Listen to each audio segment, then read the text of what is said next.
नागपूरमध्ये झालेल्या शेतकरी कर्जमाफी आंदोलनानंतर बच्चू कडू अमरावती जिल्ह्यातील तिवसा शहरात दाखल झाले। त्यांच्या स्वागतासाठी शेतकरी वर्ग रस्त्यावर उतरला होता। शेतकऱ्यांच्या हक्कासाठी लढणारे बच्चू कडू आपल्या जिल्ह्यात दाखल होताच रस्त्यांवर घोषणांचा गजर, बैलबंड्या, ढोल ताशे आणि जय जयकारांनी तिवसा शहर दणाणून गेले। यावेळी प्रहार पक्षाचे कार्यकर्ते व शेतकरी हातात झेंडे घेऊन घोषणाबाजी करताना दिसून आले। तिवसामध्ये शेतकऱ्यांनी बच्चू कडूंची बैलबंडीतून मिरवणूक काढली। यावेळी बच्चू कडूंवर ठिकठिकाणी फुलांचा वर्षाव झाला। यावेळी शेतकऱ्यांना संबोधित करताना बच्चू कडू म्हणाले, एकही शेतकरी कर्जमाफीपासून सुटला तर गाठ बच्चू कडूंशी असेल असा थेट इशारा सरकारला दिला। कर्जमाफीची तारीख मिळाल्यानंतर आता बच्चू कडू महाराष्ट्रभर फिरून शेतकऱ्यांचे आभार मानताना दिसत आहे। बच्चू कडू मराठवाड़ा है, वो जिंदा है, अगर वो जिंदा है तो किसान भी जिंदा रहेगा और जो भी बोला है वो वसूल करके लेंगे हम।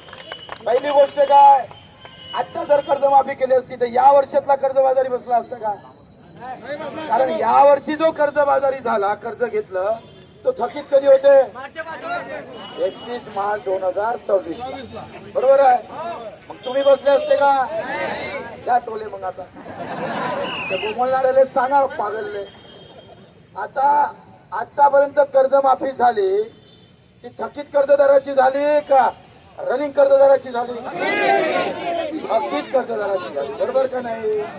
म्हणजे केंद्रानं कर्जमाफी केली, थकीतदाराची केली का नाही केली? या दोन कर्जमाफ्या झाल्या, ते थकीत केलं का नवीन कर्जदाराची केली? साधी गोष्ट आहे।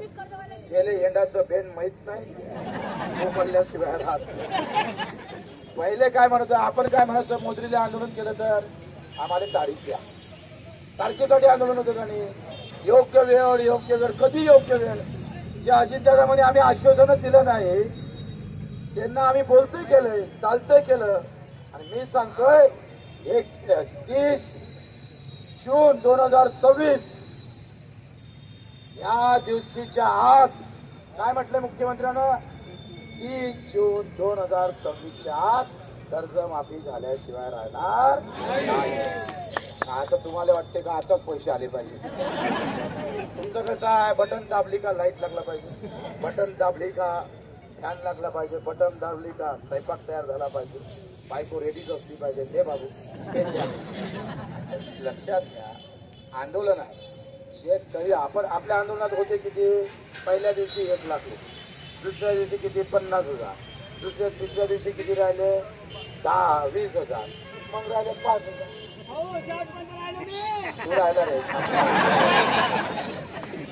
आता आपली संख्या आहे 8 कोटी शेतकऱ्याची। 11 कोटीमध्ये आले किती रे?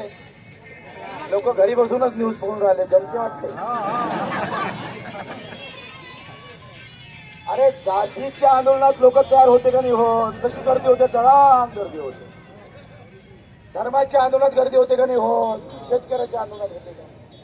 कमी वेळामध्ये कमी ताकदीमध्ये आपण छत्रपतीचा गनिमा कावा खेळलो आणि खऱ्या अर्थानं आम्ही पाहतोय त्याच्यात आपण यशस्वी आलो आहे। आपण आंदोलन थांबवलं का? आपलं आताच 15 दिवसांना मीटिंग आहे। कोणते एकही शेतकरी जर सुटला, आम्ही म्हणणार श्रीमंत शेतकरी घेऊ नका, गरीब शेतकरी जर सोडला तर गाठ बच्चू कडू सोबत शेतकरी सुटणार नाही। आणि ही आम्ही तयारी करतोय।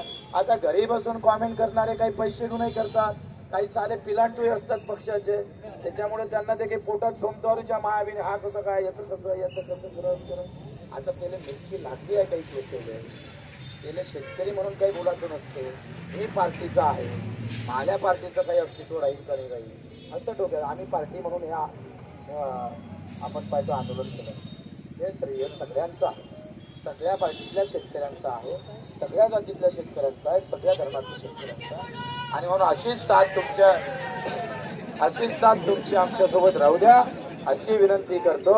आणि आपण तुम्हाला विश्वास देतोय, अगर सरकार कहीं भी गलत साबित होंगी तो बच्चे को जान भी देने को तैयार है। बहुत आता किमान 25 गुन्हे दाखल केले नागपूर। हे कार्यकर्ते झोपले रस्त्यावर, आम्ही त्या टर्कीवर झोपलोय आम्ही। गेल्या 8 महिन्यापासून फिरतोय, 8 महिन्यापासून. तुम्हाला काय रे बा, घरी बसून कॉमेंट करायला काय जाते? आंदोलन एवढंच सोपं असतं का? आणि म्हणून आंदोलनाच्या काही आता छत्रपती शिवाजी महाराजांनी आयुष्यातली एखादी लढी हारली म्हणजे काही ते काही वाईट होतं का? जिंकायचं, आपण काय हारलो नाही, 100% जिंकलो. तारीख घेतली का नाही घेतली, आपण घोषणा केली का नाही घेतली. आता काय आहे, आता टेन्शन संपलाय, सक्तीची वसुली होणार नाही. त्याच्यानं फक्त तुमच्या डोक्यावर सध्या कर्ज दिसते, पण ते तुमच्या डोक्यावरचं कर्ज आम्ही सरकारच्या डोक्यावर नेऊन टाकला. बरोबर का नाही? त्यांना टेंशन लेने का नहीं, ज्यादा टेंशन है तो हमको कॉल करना, हम सीएम को कॉल कर देंगे उस साल पे.